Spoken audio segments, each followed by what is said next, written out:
ಹೊಳೆನರಸೀಪುರ ಪಟ್ಟಣದ ಪುರಸಭಾ ಸಭಾಂಗಣದಲ್ಲಿ ಆರೋಗ್ಯ ಇಲಾಖೆ ವತಿಯಿಂದ ಪೌರ ಕಾರ್ಮಿಕರ ಆರೋಗ್ಯ ತಪಾಸಣಾ ಶಿಬಿರ ಆಯೋಜನೆ ಮಾಡಲಾಗಿತ್ತು.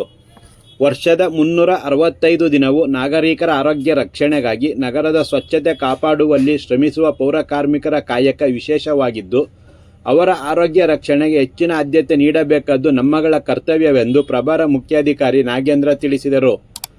ಸ್ವಚ್ಛತೆಯ ವಿಚಾರದಲ್ಲಿ ದಿನದ 8 ಗಂಟೆಗೂ ಹೆಚ್ಚು ಕಾಲ ಶ್ರಮಿಸುವ ಇವರಿಗೆ ಕೈ ಕವಚ ಒದಗಿಸಿದರೂ ಸಹ ಚರ್ಮವ್ಯಾಧಿ ಹಾಗೂ ಶ್ವಾಸಕೋಶ ಸಂಬಂಧಿತ ಕಾಯಿಲೆ ತಗುಲುವ ಸಂಭವ ಇರುತ್ತದೆ. ಆದ್ದರಿಂದ ಸರ್ಕಾರದ ನಿರ್ದೇಶನದಂತೆ ಪ್ರತಿ 6 ತಿಂಗಳಿಗೊಮ್ಮೆ ಎಲ್ಲ ರೀತಿಯ ತಪಾಸಣೆ ನಡೆಸಲಾಗುತ್ತದೆ. ಅಕಸ್ಮಾತ್ ಕಾಯಿಲೆ ಲಕ್ಷಣಗಳು ಕಂಡುಬಂದಲ್ಲಿ ಸಂಬಂಧಪಟ್ಟ ಆಸ್ಪತ್ರೆಗಳಿಗೆ ಚಿಕಿತ್ಸೆಗೆ ಕಳುಹಿಸಲಾಗುತ್ತದೆ. ಜೊತೆಗೆ ಪೌರ ಕಾರ್ಮಿಕರ ಅಗತ್ಯ ಚಿಕಿತ್ಸೆಗಾಗಿ ಪುರಸಭಾ ವೆಚ್ಚದಲ್ಲಿ 80% ಸಹಾಯಧನ ನೀಡಲಾಗುತ್ತದೆ ಎಂದರು. ಆರೋಗ್ಯ ಇಲಾಖೆ ವೈದ್ಯ ಡಾಕ್ಟರ್ ಪ್ರೀತಿ ಮಾತನಾಡಿ, ಸುರಕ್ಷತಾ ಕ್ರಮ ಅನುಸರಿಸಲು ಪೌರ ಕಾರ್ಮಿಕರಿಗೆ ಹಿಂಜರಿಯಬಾರದು.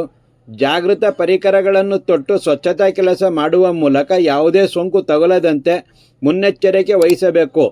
ಉತ್ತಮ ಆಹಾರ ಮತ್ತು ಸರಿಯಾದ ಜೀವನ ಕ್ರಮ ಅನುಸರಿಸುವುದರಿಂದ ಸ್ವಚ್ಛತೆ ಮೂಡಿಸುವ ಕೆಲಸದೊಂದಿಗೆ ಪೌರ ಕಾರ್ಮಿಕರು ಸ್ವಚ್ಛವಾಗಿ ಚಂದದ ಜೀವನ ನಡೆಸಬಹುದು ಎಂದು ಸಲಹೆ ನೀಡಿದರು. ಪುರಸಭಾಧ್ಯಕ್ಷ ಕೆ. ಶ್ರೀಧರ್, ಉಪಾಧ್ಯಕ್ಷ ಸಾವಿತ್ರಮ್ಮ, ಹಿರಿಯ ಅಧಿಕಾರಿ ರಮೇಶ್ ಹಾಗೂ ಸದಸ್ಯರು ಉಪಸ್ಥಿತರಿದ್ದರು. ಆರೋಗ್ಯ ತಪಾಸಣೆಯನ್ನು ಮಾಡಿಸ್ತೀವಿ. ಮೊದಲನೇದಾಗಿ ಒಂದ್ಸಲಿ ಮಾಸ್ಟರ್ ಹೆಲ್ತ್ ಚೆಕಪ್ ಅಂತ ಹೇಳಿದ್ರೆ ಡೀಟೇಲ್ ಬಾಡಿ ಚೆಕಪ್.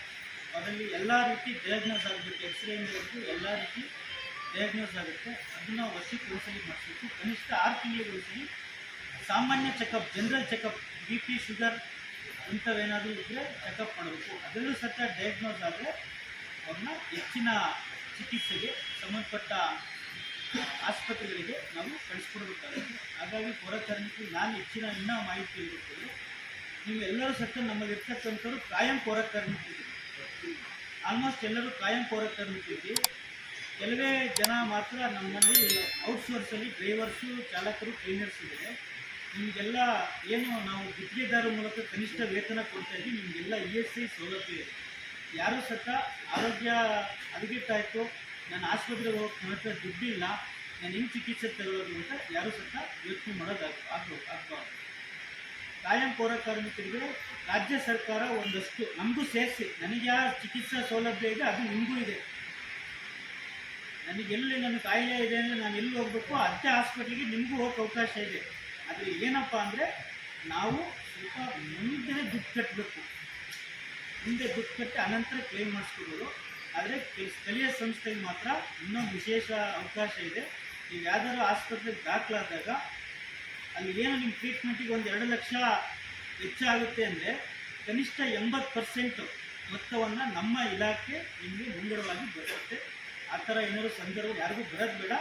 ಬಂದಂಥ ಸಂದರ್ಭದಲ್ಲಿ ನಮ್ಮ ಪುರಸಭೆ ನಿಮಗೆ ನಿಮ್ಮ ಆರೋಗ್ಯ ರಕ್ಷಣೆಗೆ ಸಂಪೂರ್ಣವನ್ನು ಸಹಕಾರವನ್ನು ಕೊಡೋದು ನಮ್ಮ ಕಚೇರಿಯ ಜವಾಬ್ದಾರಿ, ಮುಖ್ಯಾಧಿಕಾರಿ ಜವಾಬ್ದಾರಿ. ಅವಾಗ ನೀವು ಸಂಪರ್ಕ ಮಾಡಿ ನಿಮ್ಮ ಚಿಕಿತ್ಸೆಯಲ್ಲಿ ಹುಷಾರಾಗಿ ಬರಬೇಕು. ಆಮೇಲೆ ಇನ್ನೂ ಹೆಚ್ಚಿನಾಗಿ ನಿಮಗೆ ನಾವು ಕೆಲಸದಲ್ಲಿ ನಿಮಗೆ ಕೊಡೋ ಸಲಹೆ ಏನಂದರೆ, ನಿಮಗೆ ಹ್ಯಾಂಡ್ ಗ್ಲೌಸು, ಬೂಟು ಎಲ್ಲ ಕೊಟ್ಟಿದ್ದೀವಿ, ಹಾಕ್ಕೊಂಡು ಸಾಮಾನ್ಯ ಕೆಲಸ ಮಾಡಲ್ಲ. ಹೇಳಿದ್ರೆ ಅದೇನೋ ಕೈ ಕಡಿಯುತ್ತೆ, ಕಾಲು ಕಡಿಯುತ್ತೆ ಅಂತ ಹೇಳ್ತೀನಿ. ಸಾಮಾನ್ಯವಾಗಿ ಹೇಳ್ತೀನಿ, ಎಲ್ಲ ಊರಲ್ಲೂ ಅದೇ ರೀಸನ್. ಆದರೆ ಅವನ್ನ ಹಾಕೊಂಡು ಕೆಲಸ ಮಾಡಬೇಕು. ನೀವು ಚರಂಡಿ ಕೆಲಸ ಮಾಡ್ತಾ ಇರ್ತೀರಿ, ಅಲ್ಲಿ ಯಾರೋ ಗಾಜೋ ಮತ್ತು ಮುಳ್ಳು, ಕಬ್ಬಣನೋ ಏನೋ ಕಚ್ಚಿರ್ತಾರೆ. ಅದು ನಿಮ್ಮ ಕಾಲಿಗೆ ಚುಚ್ಚಿದಾಗ ನಿಮಗೆ ಶುಗರ್ ಇರ್ತಿರ್ತೀವಿ, ನಿಮಗೆ ಗೊತ್ತಿರಲ್ಲ, ನಿಮ್ಮ ಕಾಲು ಜಾಸ್ತಿ ಗಾಯ ಆಗಿ ಮತ್ತು 10 ಗಂಟೆ ಮೇಲೆ ಮಲಗೋದು ತುಂಬ ಒಳ್ಳೆಯದು. ಲೇಟಾಗಿ ಊಟ ಮಾಡೋದು, ಅದು ಅರ್ಧ ಗಂಟೆಯಲ್ಲೇ ಮಲ್ಕೊಳ್ಳೋದು, ಸೊ ಇದೆಲ್ಲ ಏನಾಗುತ್ತೆ, ಅದು ನಮಗೆ ತೊಂದರೆ ಆಗುತ್ತೆ. ಬೇಗ ಹೇಳಬೇಕು. ಬಟ್ ಇವಾಗ ಏನಾಗಿದೆ, TV ಇದೆ, ಮೊಬೈಲ್ ಇದೆ, 11 ಗಂಟೆ 12 ಗಂಟೆ ಆದರೂ TV ಮೊಬೈಲ್ಗಳನ್ನ ನೋಡ್ತಾ ಇರ್ತೀವಿ, ಲೇಟಾಗಿ ಮಲಗ್ತೀವಿ, ಲೇಟಾಗಿ ಎದ್ದೇಳ್ತಿದ್ದೀವಿ. ಈ ದಿನಚರಿಯಲ್ಲಿ ಬದಲಾವಣೆ ತುಂಬ ಮುಖ್ಯ. ನಮ್ಮ ಓವರಾಲ್ ಹೆಲ್ತ್, ಆರೋಗ್ಯ ಚೆನ್ನಾಗಿರಬೇಕು ಅಂದರೆ ನಮ್ಮ ದಿನಚರಿಯಲ್ಲಿ ಬದಲಾವಣೆ ಮಾಡಿಕೊಳ್ಳೇಬೇಕು. ಮತ್ತು ಆಹಾರದಲ್ಲೂ ಬದಲಾವಣೆ ಮಾಡಿಕೊಳ್ಬೇಕು. ತರಕಾರಿ ಚೆನ್ನಾಗಿ ತಿನ್ನಬೇಕು. ಮಾಮೂಲಿ ಇವೆಲ್ಲ ಗೊತ್ತೇ ಇರುತ್ತೆ ನಿಮಗೆ. ತರಕಾರಿ, ಸೊಪ್ಪು, ಹಣ್ಣುಗಳು ತಿನ್ನಬೇಕು. ಹಣ್ಣುಗಳಂತೂ